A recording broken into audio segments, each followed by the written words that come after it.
안녕하세요. 저는 올해 결혼한 새댁입니다.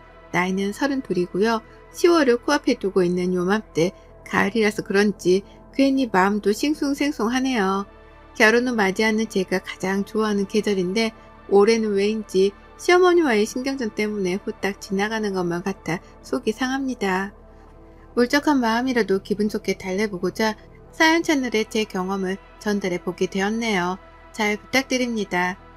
올 5월 신부가 되던 그날 저는 정말 세상에서 가장 행복한 여자라는 말이 좋았습니다. 제가 딱 그 행복한 여자였으니까요. 결혼한다고 여기저기서 좋은 말 해주시고 덕담도 아낌없이 날려주는데 그게 정말 감사하더라고요. 좋은 말을 들으며 결혼식을 치르고 나니 운수가 좋아 진짜로 잘 살 것도 같았고요. 그렇게 걱정이랄 것도 없이 설레는 마음을 가득 안고서 식을 치렀습니다. 남편이랑 제가 둘 다 직장이 있고 또 저 같은 경우는 자영업자이지만 남편보다 벌이는 괜찮은 편이어서 하고 싶은 건 다 해보며 식을 꾸렸습니다. 입고 싶은 드레스도 골라 입었고 결혼을 하고 싶던 식장도 예약해다가 기다려서 식을 치렀고요. 남편이 같이 부담해서 비용을 지불하겠다고 했지만 남편의 입장에서는 충분히 부담스러울 수 있던 금액이었기 때문에 제가 정중하게 거절했답니다. 내가 사치를 부리려는 거니까 내 돈으로만 쓰겠다고 하고서는 최대한 저 혼자 제 돈을 써가면서 비용을 분담했죠. 그렇게 나름 결혼식 과정에서도 돈 부담을 알뜰하고 정확히 계산해가면서 식을 치렀어요. 남편은 다른 여자들이었음 다 남자한테 사달라고 졸랐을 일들인데 저 혼자 자기 돈을 써가며 결혼을 치른 것에 대해 기특하단 말까지 해가며 고마워했고요. 양가 부모님께서도 저희 결혼에 대해서는 큰 참견을 하지 않으셨습니다. 시댁 같은 경우에는 애초에 시부모님이 노후 준비조차 되지 못한 형편이었기 때문에 제가 도움을 받겠다고 바라지조차 않았어요. 실제로도 아무 도움을 주지 않으셨지만 말로는 가족이 된 걸 환영한다며 많은 축하를 해주셨기 때문에 섭섭한 건 전혀 없었고요. 반대로 저희 친정에서는 아빠가 모아뒀던 퇴직자금을 통으로 저에게 주셨어요. 딸 결혼하면 주려고 모아놨었다며 꼭 받아주라고 하시는 바람에 정말 죄송하고 또 감사한 마음으로 그 돈을 받았습니다. 아직 아까워 쓰지는 못하고 나중에라도 친정 부모님 모시고서 다 같이 여행이라도 갈 때 써보려고 저축만 해놓은 상태네요.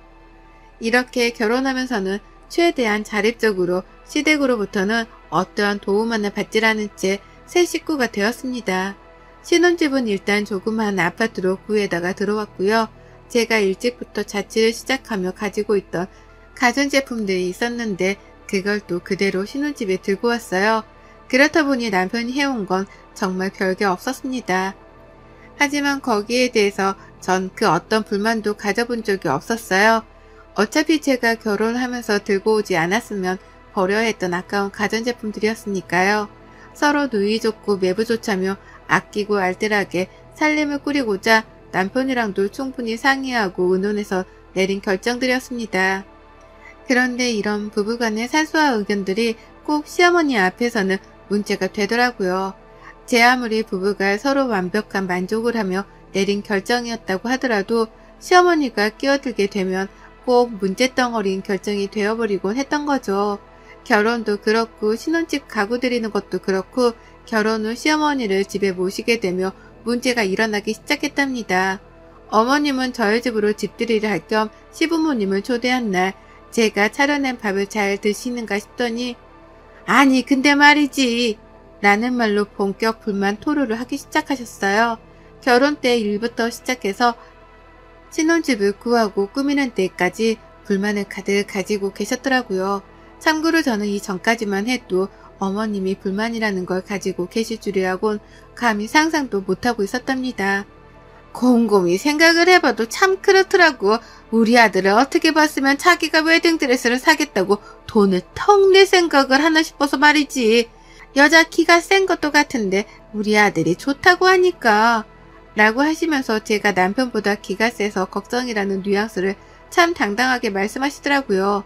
제가 기분이 나쁠 것이라고는 생각을 못한 건지 말씀을 하시면서도 한마디를 더 보태야겠다는 표정으로 제 얼굴을 한 번씩 살펴보셨답니다.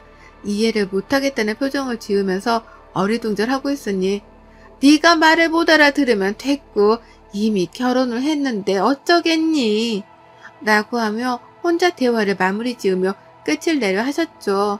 저는 아직 어머님의 말씀을 다 이해하지도 못했고 이해를 한다 한들 불쾌해진 기분이 다 풀어지지도 않았는데 어머님은 저에게 똥을 투척하시고서는 뒤처리조차 해주지를 않으려 하셨습니다. 얼마나 존중받지 못한 기분이 들었는지 몰라요.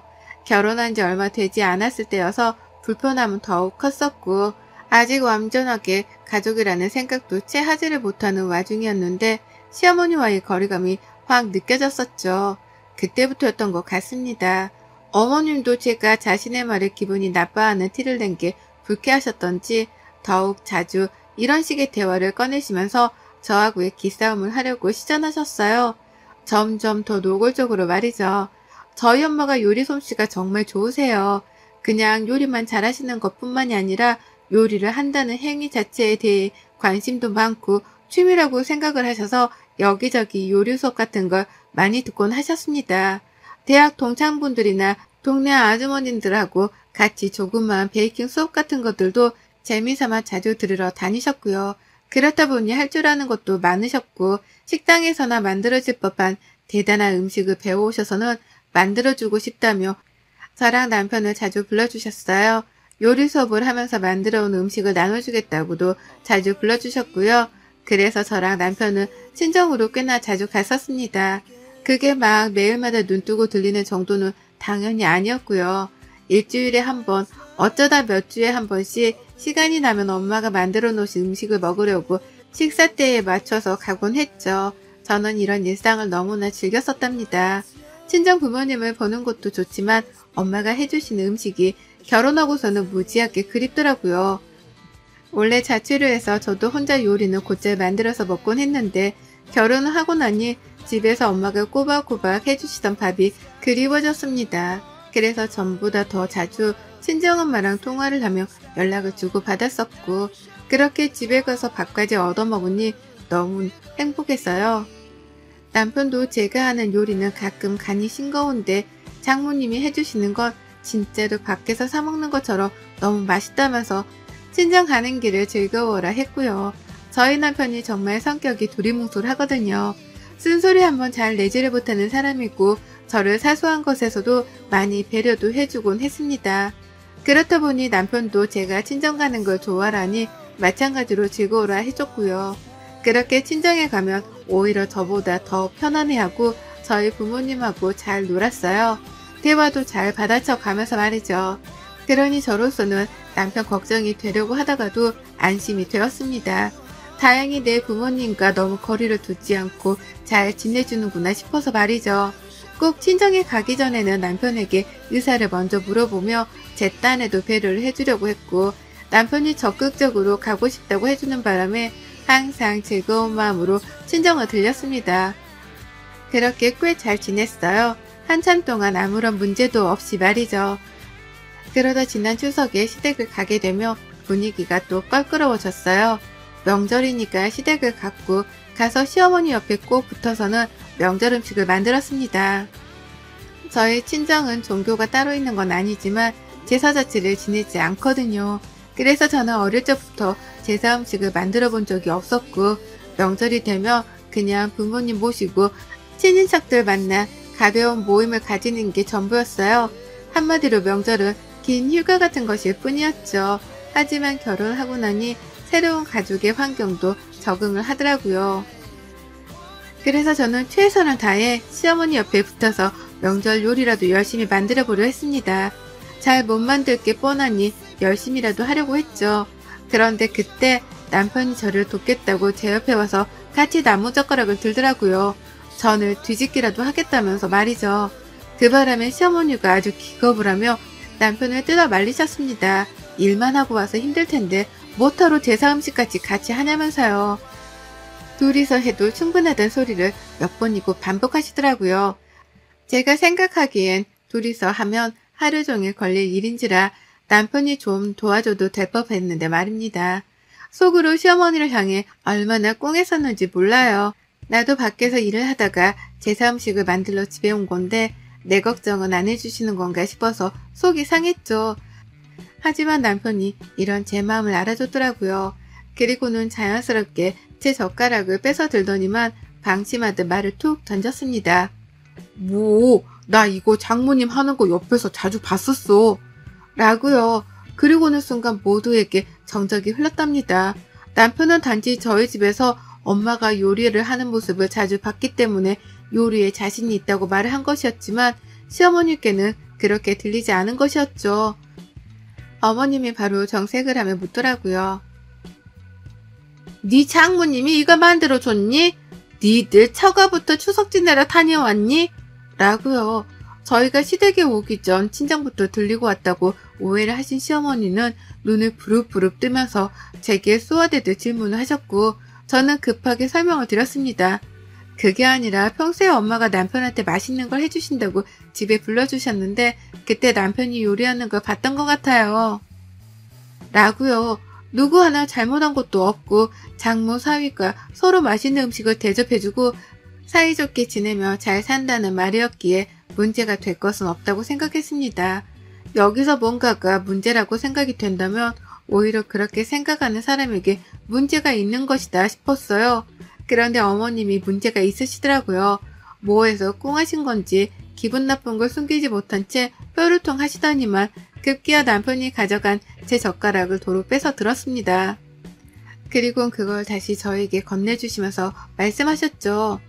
나는 무슨 말인지 잘 모르겠고 다시 한번 말하지만 우리는 둘이서도 충분하니까 넌 나가! 라고요. 그렇게 남편에게 당장 부엌에서 나가지 않으며 폭발을 하겠다는 듯한 표정으로 강한 압박을 주는 발언을 하신 시어머니는 정말 남편이 눈치를 보며 부엌을 나가자 그제서야 조금 참을만 하다는 표정으로 다시 전을 붙이셨어요. 그 모든 상황을 처음부터 마지막까지 목격하고 있었던 저는 참을 수 없는 황당함에 몸둘 바를 몰랐으나 참았습니다. 참는 게 전부였습니다. 결혼하면 왜 다들 부처가 되나 싶었더니만 저도 그럴 수밖에 없더라고요. 성질대로 말을 뱉어냈다가는 누구 하나랑 머리채로도 자꾸 싸워야 할 것 같은데 상대가 시어머니란 사실은 저를 너무 작게만 만들었어요. 그러니 일단 참는 게 최선이겠다 싶었고요. 하지만 그 후 시어머니는 유독 더 자주 제 남편에게 연락을 취해 오셨습니다. 이유는 딱 하나였죠. 남편이 또 처가에 갔는지 안 갔는지에 대해서 확인을 하기 위해서였어요. 장모님이랑 잘 지내는 것 같은 아들이 꼴보기 싫으셨던지 퇴근하고 들어온 남편에게 굳이 전화를 해서 집에 잘 도착을 했는지 확인하셨습니다. 조금이라도 제가 TV를 보고 있던 바람에 사람들 말소리가 들리기 시작하면 너 지금 영상통화 가능하니? 라는 소름 돋는 질문을 던져가면서 남편이 집에 정말 도착을 한 건지 아닌지 눈으로 확인까지 하려고 드셨어요. 저희 친정이 무슨 죄수들만 가는 감옥도 아니고 그렇다고 몹쓸 사람들이 우글거리는 우범지역도 아닌데 시어머니는 친정을 벼랑간 가까이 하지 말아야 하는 장소로 여기며 추궁을 하고 드셨답니다. 기분이 너무 나빠서 한 번은 울컥 한 번도 했었네요. 다른 사람도 아닌 시어머니로부터 내 친정이 존중받지 못하고 있다는 걸 알았으니까요. 누구보다 친정 부모님과 시부모님이 결혼 후에 서로 잘 지내주시길 바랬고 그렇게 모두가 화목하기만 한 가정을 꿈꿨었습니다. 그리고 지금까지도 저희 친정은 화목한 가정을 이루며 잘 지내왔었기 때문에 시댁 또한 자연스럽게 그리 어울려주실 줄 알았어요. 하지만 그게 어려울 것이라는 걸 시어머니의 태도를 통해서 알게 되었고 완전히 틀렸다는 걸 시어머니의 전화 통화를 옆에서 들으며 인지했죠. 참 암담하고 우울했습니다. 남편도 제 눈치가 보여서 시어머니 전화를 안 받으려고 최대한 노력을 했어요. 제가 있는 앞에서는 웬만하면 시어머니 얘기는 입 밖으로도 꺼내지 않으려고 했고요. 아무것도 모르고 있는 저희 친정엄마가 밥을 먹으러 오라면서 부르기라도 하면 누구보다 좋아라고 기다렸다는 듯이 냉큼 알겠다고 대답을 했습니다. 모두 다 저의 기분을 풀어주기 위해서였던 거죠. 저를 위해서는 친정을 매일이라도 가주겠다는 자세로 얼른 장모님 음식 또 먹고 싶다. 이번 주는 장모님이 뭘 배우신대? 라고 하면서 저희 엄마를 언급해주기도 했어요. 괜히 시어머니 전화를 받고 나면 장모님은 어디 아프신 곳이 없냐면서 약이라도 필요하면 말을 하라고 빈말이라도 건네줬고요. 또 다가오는 11월에 저희 엄마 생신이 있는데 벌써부터 깜짝 선물을 준비하겠다면서 열심히 선물 목록을 만들어가기도 했습니다. 하마터면 시어머니 때문에 결혼 생활이 결코 쉽지만은 않다는 걸 새삼 뼈저리게 느낄 뻔했는데요. 기분을 풀어주기 위해서 노력하는 남편을 보니 그래도 결혼을 할 만한 것이라는 생각이 들었습니다. 왔다 갔다 하는 감정으로 복잡하게 살아가던 중이었어요. 그런데 이번만큼은 결코 그냥 넘어갈 수 없었습니다. 시어머니가 해서 안 될 말씀을 하셨거든요. 몇 주 전 월요일이었던 날 저희 엄마가 가을 전어를 한아름 샀다면서 저희 부부를 집으로 불러주셨던 날이었습니다. 월요병을 극복하라면서 맛있는 거 다 깔아놓을 테니 와서 먹기만 하라고 남편이랑 저한테 문자를 보내주셨더라고요. 그래서 저도 그날이 월요일이었던 것에 대해서 분명히 기억을 하고 있고요. 저는 솔직히 피곤해서 안 나가려고 했는데 남편한테서 먼저 연락이 왔어요. 퇴근하고 장모님 댁에서 보자고 말입니다. 그러니 저도 어쩌겠어요. 먼저 배려해주고 가고 싶다면서 조화를 해주는 남편을 따를 수밖에요. 가서 엄마가 준비해주신 전어도 먹고 일석삼조였죠 뭐. 그렇게 남편이랑 각자 퇴근을 하자마자 친정 엄마의 집에서 모였습니다. 가보니 엄마는 이미 상차림을 다 완성까지 해놓으신 바람에 저랑 남편이 할 거라고는 간단하게 손을 씻는 것 말고는 없었어요.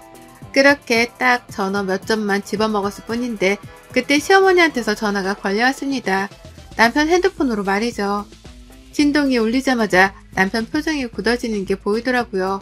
시어머니구나 싶었던 바람에 말소리를 더 크게 뱉어냈는데 저희 아빠가 진동 소리를 들으셨는지 자신의 핸드폰을 찾기 시작하셨습니다. 그러다 자신의 것이 아니라는 걸 알고선 누구 핸드폰이냐고 진동을 확인하라 물으셨죠.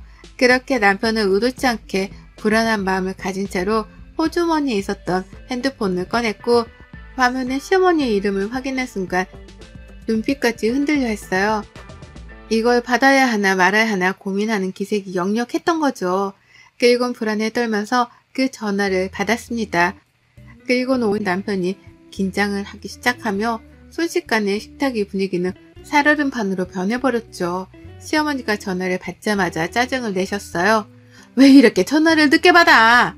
라고 말이죠. 남편이 대답을 하려는데 이미 저희 부모님은 수화기 너머로 그 말을 듣고서는 놀래 눈치를 보기 시작하셨고 그걸 알아차린 남편이 긴장을 하기 시작하며 순식간에 식탁의 분위기는 얼어버렸습니다. 남편은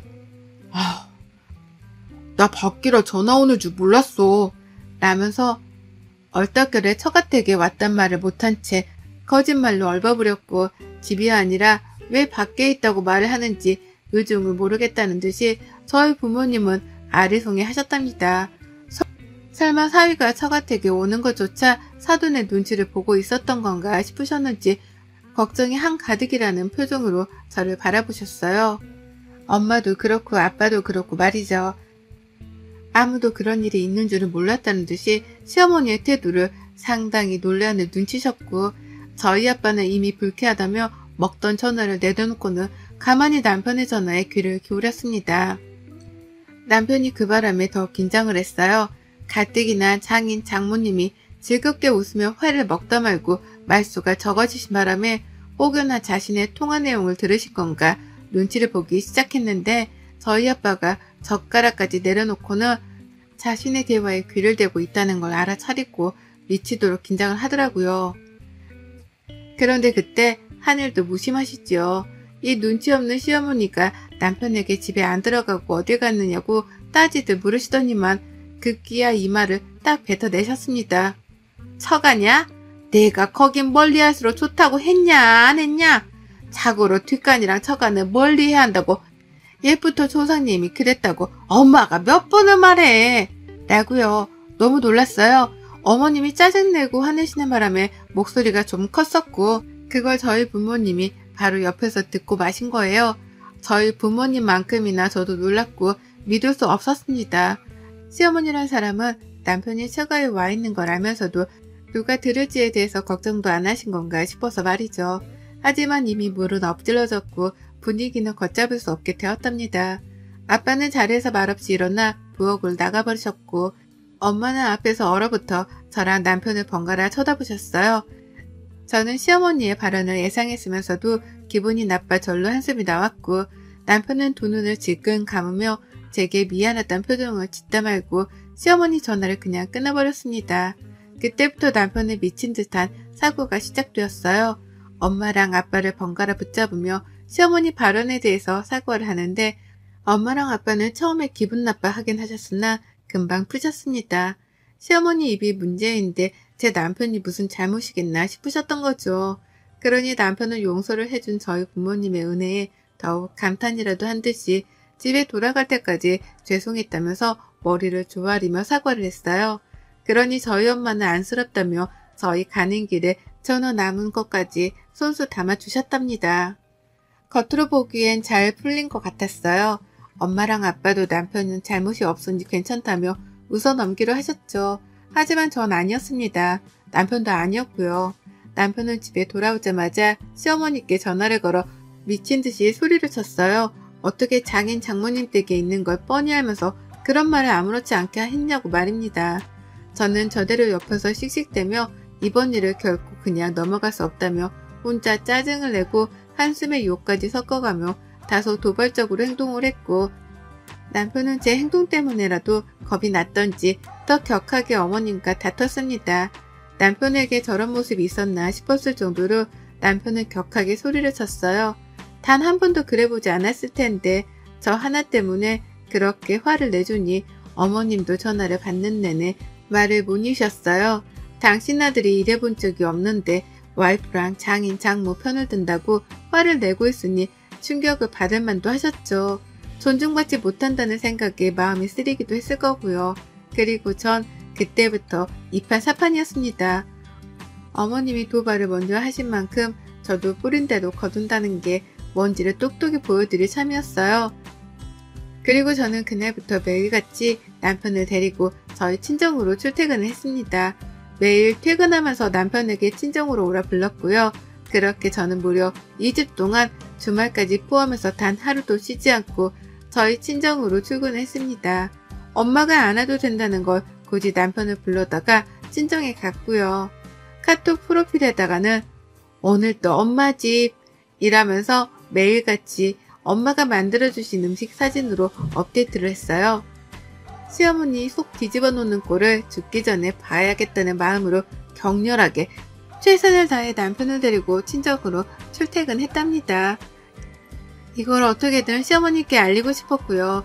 결국 저는 하기 싫은 연락을 먼저 하게 되었죠. 시어머니께 오늘 저희 집에서 이거 먹었어요 라고 하면서 약오르시라고 문자를 보내기 시작한 겁니다. 사진과 함께 말이죠. 오늘도 퇴근하고 저희 집에 왔어요. 엄마가 오늘은 이 비싼 거 대접해 주시네요. 라는 듯 매일같이 남편이랑 친정에 왔다는 걸 아주 강력하게 어필했습니다. 너무 맛난 걸 매일같이 먹고 있다고 보내면서 시어머니가 보내신 문자에는 하나도 답장을 하지 않았어요. 왜 연락을 하냐며 내 알바가 아니라면서 짜증을 부리는 대답만 줄곧 하시던 시어머니셨는데요. 그런 답장은 싸그리 다 무시를 한 채 제가 할 말만 앵무새처럼 해가면서 인증샷을 보냈어요. 그러니 시어머니는 빠개치다 못해 뭐 이런 며느리가 다 있나 싶으셨던지 결국 저를 먼저 차단해 버리고야 마셨답니다. 살다 며느리가 시어머니를 차단하는 경우는 봤어도 시어머니가 며느리를 먼저 차단하는 경우는 처음 봤네요. 어찌나 속이 사이다를 말아먹은 것처럼 시원하고 톡톡 쏘던지요. 저 진짜 하마터면 좋아주고 울 뻔했습니다. 덕분에 저는 함부로 대하면 안 될 진상 며느리로 결혼한 해에 등극을 했어요. 어머님의 선 차단 덕분에 저는 이 상황을 마음껏 즐기면서 시어머니 없는 남편을 데리고 살게 된 걸 감축 중이랍니다. 이보다 더 감축스러운 일이 또 있을까 싶어서 몸둘 바를 모르게 행복하기만 하네요. 이걸 시아버지한테도 똑같이 해서는 시아버지까지 저를 차단하시게 만들어야 할지 말아야 할지 요즘은 그 생각을 한다고 행복한 고민살이 중이랍니다. 여러분의 생각은 댓글로 남겨주세요. 오늘도 시청해주셔서 정말 감사합니다. 친정엄마, 듣기만 해도 울컥하는 단어가 아닐까 싶어요. 어디 가든 친정엄마라는 말이 들어가면 괜스레 코끝이 찡해지잖아요. 저도 물론 그랬습니다. 또 결혼하고 내 아이를 낳으면 친정이 그리워진다는 이야기가 꼭 있죠. 제가 딱 그랬어요. 결혼해서 예쁜 아이를 낳고 살다 보니 다른 사람들이 참 부러워지는 순간이 오더라고요. 그럼 저의 기구한 사연 한번 들어보실래요? 저는 남들이 소위 말하는 정말 흙수저였습니다.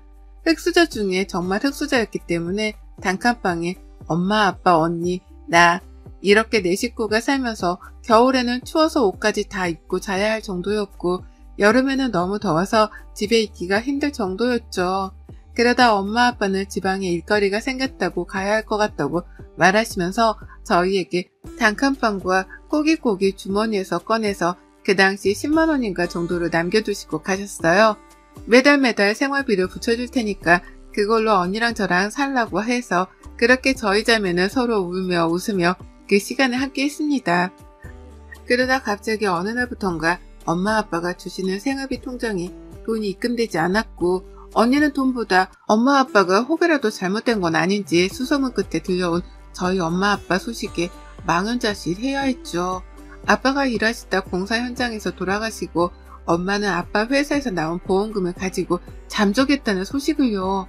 아빠 장례식도 저희는 보지 못한 채 그렇게 엄마 아빠 없는 정말 구하라는 말이 맞을까요? 그렇게 되었습니다. 언니는 고아원에는 죽어도 가고 싶지 않다고 졸업하자마자 바로 취직해 저를 먹여 살렸습니다. 언니랑 저랑은 나이 차이가 꽤 나서 그때 언니가 얼마나 힘들었는지 알 것 같더라고요. 그렇게 언니는 있는 대로 일을 해서 제가 대학교 갈 때 꼭 등록금만큼은 자기 손으로 해주고 싶다고 하더군요. 저는 언니의 바람대로 정말 과외 학원 한 번 없이 공부해서 서울에 누구나 알 법한 대학교에 붙었고 언니는 누구보다도 기뻐하며 저의 등록금을 자그만치 4년을 내주었습니다. 저는 제 생활비 때문에 알바도 했지만 언니 덕분에 돈 걱정 없이 학교를 무사히 마칠 수 있었어요. 그러다 제가 이제 직장을 다니고 언니에게 도움이 되고 싶어 할 때 언니가 저에게 통장을 하나 주며 여기 통장은 네가 결혼할 때 꼭 쓰고 이 한 통장은 언니가 네가 취업하면 꼭 말하고 싶은 이야기가 있었다고 하더군요. 언니의 말은 대학교도 포기하고 젊은 시절을 다 포기하고 이랬지만 하나 포기하지 않은 게 언니는 꼭 세계를 돌아보고 싶다고 했어요. 자기 주제에 결혼을 생각도 안 하고 지금까지 모은 돈 넣어주고 자기는 남은 돈으로 세계 일주 가보고 싶다고요. 이제 너도 안정되었으니 한 1, 2년은 전 세계를 돌아보고 싶은데 허락해 줄 수 있겠냐고요. 언니의 꿈이 너무 멋지고 나 때문에 이렇게 포기하고 살게 한 게 너무 미안해. 저는 엉엉 울며 갔다 오라고 했네요. 그렇게 언니 출근날이 되었고 저는 지금껏 첫 월급 타서 모은 돈을 언니한테 건넸어요. 그때 당시 한 500만 원 정도를 언니한테 건넸어요. 언니는 한사코 받지 않겠노라 했지만 언니가 받아야 제 마음이 비로소 편해질 것 같다고 했죠. 언니는 웃으며 잘 갔다 오겠다고 하고 그렇게 세계 일주를 떠났답니다. 저는 언니가 없는 동안 회사에서 많은 인정을 받아 집도 원룸에서 회사에서 집 지원도 받게 돼 처음으로 아파트라는 곳에 들어가 보게 되었어요. 회사에서 진행했던 프로젝트가 잘 마무리되어 성과금도 많이 받고 승진도 척척했죠. 그러다 그 직장에서 저는 지금의 남편을 만나게 되었고 남편은 참 조용하고 수더분한 성격의 사람이었어요. 저랑은 같은 파트는 아니었지만 옆 파트 직원으로 굉장히 금수저다 라는 말이 있을 정도의 사람이었는데요. 어느 날 회사 야유에서 우연히 이야기를 하게 되었고 서로 잘 맞는 부분이 있다고 생각했지만 저도 언니처럼 제 주제에 연애를 해야겠다는 생각은 사실 많이 없었어요. 하지만 그때 당시 남자친구의 구애 끝에 저희는 사내 커플이 되었고 어느 날은 남자친구가 청혼을 하더군요. 저는 사실 그때도 참 망설였던 것 같아요.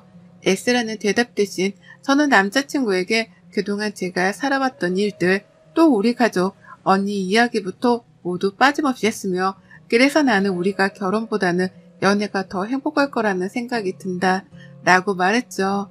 며칠 뒤 남자친구는 결혼 계획서라는 종이를 가지고 저를 찾아와 저랑 앞으로 어떻게 살 거고 자기 재산이 어느 정도고 자기네 부모님은 어떤 성품의 사람들이고 언니에게는 또 자기가 어떻게 할 거고 등의 이야기가 담겨 있더라고요. 어디서 이런 남자를 만나나 싶어서 울면서 결국엔 그 사람의 청혼에 응답했습니다. 소식을 들은 언니는 바로 한국으로 왔고 너무나 행복하다면서 눈물을 쏟아냈죠. 결혼식 전날 언니랑 저희 남편이랑 저랑 셋이 이런저런 이야기를 하면서 보냈던 것 같아요. 결혼식 당일에도 혼주석에 저희 언니만 앉아야 하는 상황이었는데 저희 시부모님이 결혼식장 측에 말해서 동선을 바꿔서 저희 혼주석에 저희 시부모님과 저희 언니가 동시에 앉았어요. 그리고 저는 남편과 동시 입장을 했고요. 하객이 저희는 거의 회사 동료들 친구들도 몇 안 됐는데 남편이 미리 자기 친구들한테 말해서 사진 찍을 때도 제 쪽에 서 있었으면 해서 저희 쪽에 정말 많은 사람들이 몰렸네요. 축의금도 시부모님이 저희 것까지 다 계산해 주셔서 저는 정말 식장만 들어간 것 빼고는 아무것도 한 거 없이 그렇게 슬플 뻔했던 결혼식을 끝냈습니다. 언니는 네가 너무 열심히 착하게 살아서 너의 복이라고 늘 어머님 아버님께 잘하면서 행복하게 지내라고 하더라고요. 언니랑 어렸을 때부터 지금까지 살아서 떨어져 본 적이 없는데 막상 떨어지려니 왜 이리 눈물이 나는지. 그렇게 저는 언니를 떠나 결혼을 해 첫 독립을 했고 저희 아파트 근처에 시부모님이 가지고 계시던 신축 빌라가 있었는데 거기서 언니가 사는 건 어떻겠냐. 그러면 저도 언니도 더 많이 의지하면서 지내지 않겠냐 해주셔서 언니는 돈을 안 받겠다는 시부모님에게 꼭 받아달라고 하며 보증금을 건넸습니다. 그렇게 저는 지금 남편을 만나 부모님의 사랑이 뭔지, 살아가는 삶의 행복은 무엇인지 배웠고 더 베풀며 더 이해하고 배려하며 살아가야 할 것을 늘 다짐했죠. 그러다 아이가 생겼고 양가 집안에서 너무 많은 축하를 받아 우리 아이를 낳으면 정말 내가 어떤 일이 있어도 꼭 지켜줘야겠다 생각을 했어요. 근데 출산을 하니 엄마가 참 보고 싶더라고요. 엄마도 나를 이렇게 힘들게 낳았을까? 엄마도 나를 이렇게 힘들게 키웠을까 싶어서요. 언니한테는 이런 티를 낼 수가 없었어요. 언니는 우선 엄마한테 너무 감정이 좋지 못했고 저에게도 버려졌다고 생각하지 말고 우리가 엄마를 버렸다고 생각하면서 살라고 늘 그랬거든요. 그렇게 저는 날로 엄마의 그리움이 커져만 갔고 그러다 엄마를 만나게 되는 순간이 정말 이루어지게 되었어요.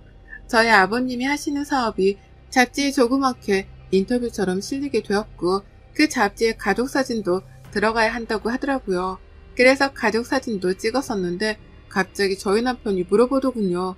혹시 자기네 어머님이 연락이 오면 만나볼 의향이 있냐고요. 제가 엄마를 너무 그리워하던 걸 아는 남편이 아빠를 취재한 그 잡지사에서 거기 며느리가 우리 딸인 것 같다고 연락처를 알려달라고 했다는데 만나봐야 어떤지 알겠지만 우선 너 생각이 어떤지 아빠가 물어보라고 하시길래 라고 하더군요. 저는 너무나 놀라서 이거를 언니한테 말하면 언니는 분명 만나지 말라고 할 게 뻔해서 저라도 우선 엄마인지 확인을 위해서 만나보겠다고 했어요. 엄마를 만나는 당일이 되고 떨리는 마음을 가다듬고 카페에 앉아있는데 한눈에 봐도 우리 엄마가 맞다는 걸 알겠더라고요. 엄마를 보며 눈물부터 나는데 엄마는 저에게 미안하다고만 반복했어요. 아빠가 그렇게 되고 너희를 찾아가려고 했는데 용기가 나지 않았고 너무 그때 사는 게 힘들어서 그랬다고요. 다시 너희를 찾으러 갔을 땐 벌써 그 동네를 떠난 뒤여서 찾을 수 없다가 이번에 우연히 지인한테 들어 연락해 봤다고요. 언니 이야기를 물어서 언니한테는 아직 말을 안 해서 모른다. 그래서 저만 먼저 나온 거라고 했죠. 그렇게 언니 몰래 엄마와 저의 만남은 굉장히 많았어요. 엄마는 지금 지방에서 조그맣게 장사를 하고 있고 혼자 살고 있다고 하더라고요. 저희 애기도 보러 오시고 사실 저희 시부모님이 정말 저한테 부모님 같은 분이시거든요. 저 결혼할 때도 또 결혼 후에도 정말 엄마 아빠처럼 해주셔서 저희 언니도 월급 타면 저희 시댁에 가서 맛있는 거 사드리고 어머님 아버님 며느리라고 생각 안 하고 딸도 얻었다고 생각할 정도로 잘해주셨어요. 언니도 누군가에게 마음을 쉽게 주는 사람이 아닌데 어머님 아버님한테는 정말 늘 잘하려고 노력하고 정말 딸처럼 저 없이도 셋이 밥 먹고 놀러 갔다 온 적도 정말 많거든요. 시댁이 저희 남편이 외동이라 자식들 많았으면 늘 했는데 저희가 들어와서 그런 걱정 없다면서 정말 잘해주시는데 괜히 죄송해지더라고요. 그래도 저는 정말 엄마가 그리워 엄마랑 만나는 지금이 참 행복했어요. 그래서 어머님이 언니랑 같이 쇼핑 가자고 하면 저만 안 가고 했거든요. 엄마 만나야 해서요. 그렇게 저랑 엄마만 만난 지 한 반년이 흘렀을까요? 어느 날에는 엄마가 울면서 전화가 온 거예요. 갑자기 가게에서 보증금을 높여달라고 하는데 자기는 그럼 어디로 가야 하냐면서 그러길래 엄마가 그러는데 모른 척 할 수가 없어서 제가 가지고 있던 돈을 드렸어요. 엄마는 다시 꼭 갚겠다고 자기가 어떻게 딸 돈을 쓰겠냐면서 그러시더라고요. 그리고 나서 몇 번은 더 엄마가 생활비가 없다고 해서 가지고 있는 돈을 다 드리기까지 했어요. 근데 그 액수가 점점 더 커지더라고요. 그래서 엄마한테 내가 가지고 있는 돈은 다 드려서 더 이상 드릴 게 없다라고 하니, 아니 그럼 김서방한테 이야기 좀 하면 됐지. 김서방 돈 많잖아 라고요. 어떻게 그러냐면서 그렇게 넘어갔는데 제가 카드값을 내는 날 거기 통장에 돈을 다 써서 없었나 봐요. 그래서 전화가 왔는데 남편이 제가 씻는 동안 받았나 봐요. 그래서 알게 됐죠. 우선 미납된 거니까 남편이 입금하고 저한테 무슨 일 있냐고 차분히 물어보더군요. 여보 무슨 일 있어? 내가 생활비 부족하게 주는 거야? 카드값까지 밀릴 정도면 말을 하지 그랬어. 나는 여보가 말을 안 하길래. 아니 그게 아니라 엄마가 너무 삶이 힘들다고 하길래 내가 몇 번 도와드렸는데 계속 부탁을 하셔가지고. 그런 일이 있었으면 나한테 말을 해야지. 왜 혼자 끙끙 앓았어? 처음도 아셔? 아니 언니는 모르지. 언니 알면 내가 엄마한테 돈 빌려준 걸 알면 안 돼.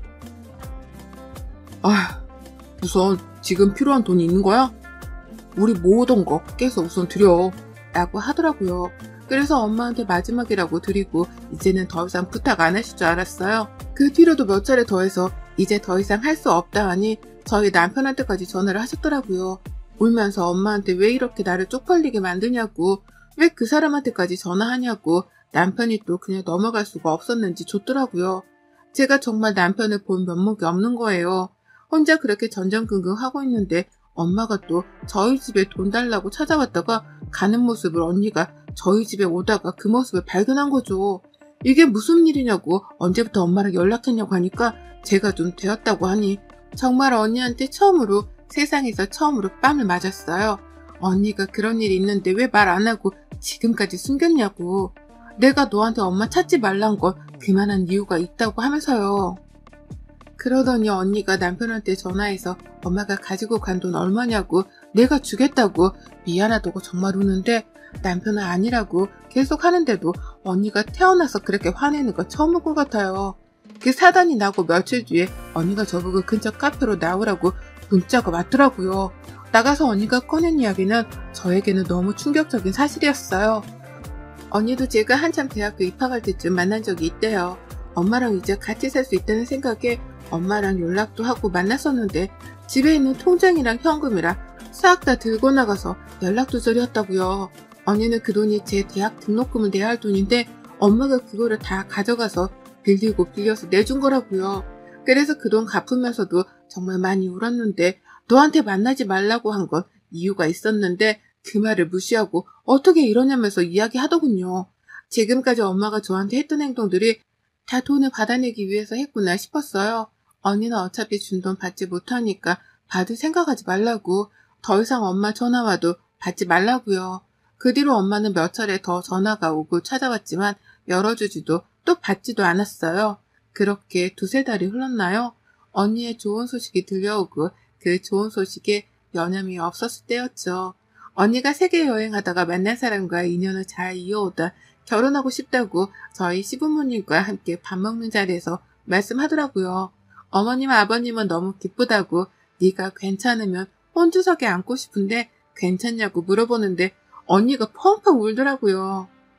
그렇게 언니의 결혼 준비가 바쁘게 흘러갔고 결혼식 당일에 정신이 없어 끝나고 난 뒤 언니가 축의금 이야기를 묻는 거예요. 축의금 네가 혹시 다 가지고 간 거야? 가족이 가지고 가서 정산한다고 했다고 하길래. 어머님 아버님은 아니실 것 같고 해서. 아니 내가 뭐하러 축의금, 아까 어머님 아버님이 정산하실 때 다 내시던데 그게 그거 아니야? 라고요.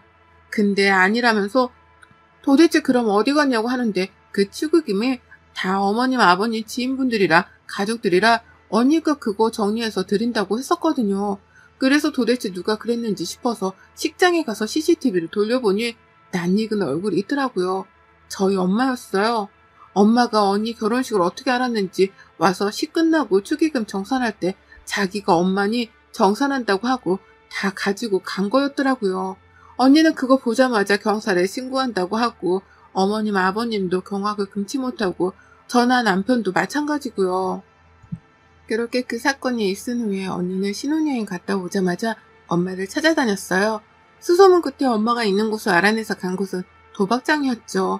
엄마는 알코올 중독에 도박 중독까지 있었고 그것 때문에 저희 집이 많이 어려웠던 거였어요.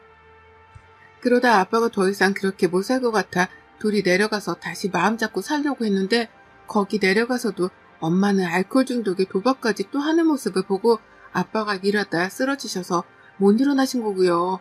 언니는 엄마를 보자마자 깽판을 치고 소리치면서 엄마가 사람이냐고, 어떻게 딸 결혼식에 와서 축의금을 다 가지고 가냐고, 그게 어떤 돈인데 엄마가 진짜 사람이면 이렇게 안 한다고, 동물도 자기 자식 미워할 줄 안다는데 엄마는 동물만도 못한다면서 언니의 그런 모습을 저는 생전 처음 본 것 같아요. 엄마는 낳아주고 키워줬더니 그 값을 못한다면서 돈이라도 더 가지고 오지, 돈도 안 주고 그딴 얘기 할 거면 꺼지라고요. 언니는 당장 그 돈 내놓으라고 하니까 벌써 다 쓰고 없대요. 야, 니네 시댁 알아보니까 뭐 알부자라고 하더구만. 니네만 잘 살고 이 어미는 나가 죽으라는 거냐? 돈이라도 가지고 와서 이야기하면 또 몰라. 엄마는 자기는 잘못이 전혀 없으니 더 이상 이야기하지 말라는 듯이 말하고, 언니는 그게 말이 되냐면서 화내고 그렇게 언성이 높아져 제가 언니를 끌고 집으로 왔어요. 그리고 시댁으로 가서 우리 집이 사실 이런 상황이 이렇게 되었다고, 죄송하다고, 정말 축의금은 다시 돌려드리겠다고 언니가 고개 숙이니 어머님이 우시면서 언니를 꼭 안아주시더라고요. 딸이 그런 말하면 속상하니 하지 말라고요. 돈이 뭐가 중요하겠냐고. 너희가 잘 사는 게 가장 큰 행복이니 엄마 그만 용서해주면 어떻겠냐고 하시더라고요. 그 말을 듣는데 언니랑 저랑 정말 많이 울었어요. 우리도 지금 어머님 아버님 밑에서 자랐으면 더 많이 사랑받고 자랐을까 싶어서요. 또 저는 나중에 우리 자식이 데리고 온 사람이 나와 똑같더라도 사랑으로 감싸줄 수 있을까 싶어서요. 부모복 없던 저랑 언니는 정말로 큰 어른들을 만나 사랑이란 게, 배려란 게 무엇인지 배워가게 되었고, 언니나 저도 엄마를 용서하지 못하겠지만 낳아준 것만으로 고맙다고 생각하면서 살자라고 이야기했어요. 그 뒤로 엄마는 몇 차례나 저나 언니한테 돈 이야기를 꺼내려고 연락 왔지만 우리는 핸드폰 번호도 바꾸고 아예 엄마의 전화를 받지 않았어요. 그러다 모르는 번호로 전화가 온 내용은 엄마가 돌아가셨다는 이야기였어요. 엄마가 오래전부터 지병이 있었는데 치료를 하고 수술을 했어야 하는 상황인데도 술 마시고 관리를 하지 않았겠죠. 벌써 병원에 갔을 때는 손에 쓸 수 없는 상황이었고 집에서 고독사로 혼자 돌아가신 것 같다고요. 장례식장에는 저희 친척도 부를 가족도 또 친구도 없었기에 조용하게 보내려고 했지만 저희 어머님 아버님의 지인분들과 또 저희 남편 형부 회사 동료들이 많이 와주셔서 시끌벅적한 장례식이었어요. 언니는 그냥 장례식 하지 말고 화장하고 묻어드리자고 했는데 어머님 아버님이 그러면 나중에 후회한다고 언니를 설득해서 3일장으로 치른 거였거든요. 늘 쓸쓸했던 엄마의 마지막 가는 길에는 참 많은 사람들이 감사하게도 찾아와 주셨습니다. 그렇게 엄마의 장례식을 치르고 엄마의 방에서 정리를 하는데 온갖 술병이 난무하는 가운데 책 속에 껴있던 저희의 처음이자 마지막 가족사진이 있었어요. 처음 보는 그 가족사진에 저랑 언니는 참 해맑았고 엄마 아빠는 참 젊었었네요. 엄마의 방을 정리하면서 엄마에 대해 한 방울도 눈물을 흘리지 않던 언니가 많이 울었어요.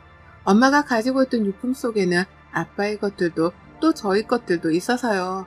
언니가 버리고 불태웠지만 그거를 보면서 그래도 엄마가 나를 돈으로만 생각하지 않았구나 싶어서 지금의 저는 마음이 한결 괜찮아졌어요. 그리곤 이제 더 이상 엄마를 그리워하지 않기로 했죠.